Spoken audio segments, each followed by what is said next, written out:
Thank you for joining me for another episode of A White Woman in Distress.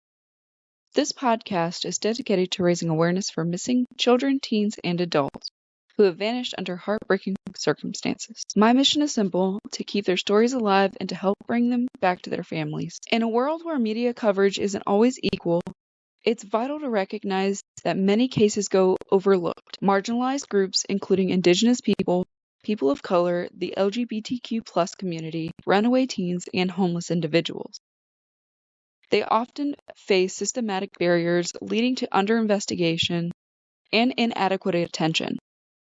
These groups deserve to have their stories heard just as loudly, whether it's the jurisdictional complexities affecting Indigenous women and girls, the media bias towards missing people of color, or the stigmas facing runaway teens and those living on the streets. These cases remind us that real change is needed. Grassroots efforts, community engagement, and legislative advocacy are essential in turning the tide. You don't have to be on the front lines to make a difference. Even small actions like sharing information or providing anonymous tips can play a crucial role in bringing loved ones home. Every family deserves answers, and every missing person deserves to be found. Before we dive into today's story, please be aware that content may include themes of violence, sexual assault, or other distressing topics. Listener discretion is advised.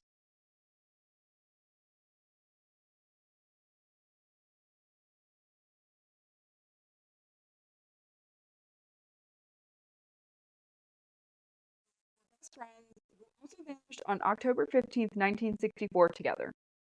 Despite various leads and rumors, their whereabouts remain a mystery to this day. James was a 9-year-old who was last seen with his best friend Johnny, also 9, on October 15th, 1964. James had brown hair, stood about 3'6", and weighed 65 pounds. Johnny had a similar appearance with brown hair, brown eyes, standing about 4 foot tall, and weighing around 85 pounds. The boys were inseparable, and it was very common to see them together in the streets of Fairfax. On the day that they vanished, the two were reportedly walking from Frisch's restaurant in Cincinnati back to Johnny's home, but they somehow never made it. So the timeline is as follows. Around 8:30 p.m. on October 15th, 1964, James and Johnny were reported missing by their family.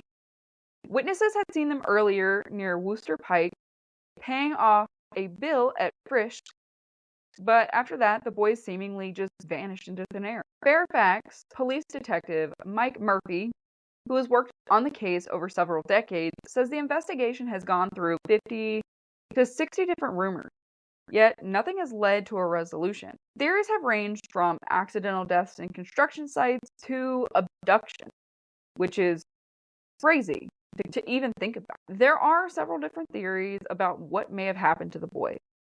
The first theory is that some believe that James and Johnny could have accidentally fallen into one of the many construction digs happening in the area at the time. Fairfax was expanding, and there were many manholes and other construction hazards. Some searchers even dug up newly filled construction sites in hopes of finding any trace of the boys. But nothing was ever found, which, if they were reliable 9-year-old, they were trusted boys, and they would have known better than to walk into construction sites.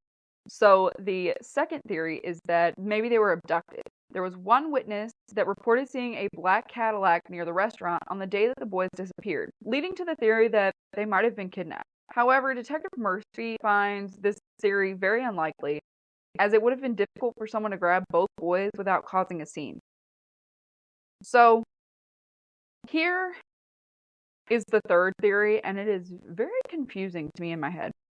So the third theory is that in 1967, 3 years after their disappearance, 17-year-old Marine Private Gary Lee Mcqueary confessed to stabbing the boys and burying their bodies. McKee had lived in Fairfax at the time and claimed that he would show police where the bodies were buried. However, his confession turned out to be false. After leading authorities to several locations without finding anything, McKee admitted that he had just made the whole story up about killing them just to avoid going to Vietnam, which is absolutely insane that he would make up something like that. Johnny's sister, Bonnie, still aches for answers about her little brother and his friend. She recalls the last time she saw Johnny, that he had just gotten home from school, picked up some Coke bottles to return for cash, and walked up the street. Bonnie watched him go, and that was the last time she ever saw him. Quote, "I just hope and pray that before the rest of us leave here, we found out something," end quote, Bonnie said. Her words capture the frustration and pain that families of the missing endure, even decades later. Johnny's family, like James, has been left in limbo, hoping for closure, hoping for just answers to what happened to their child.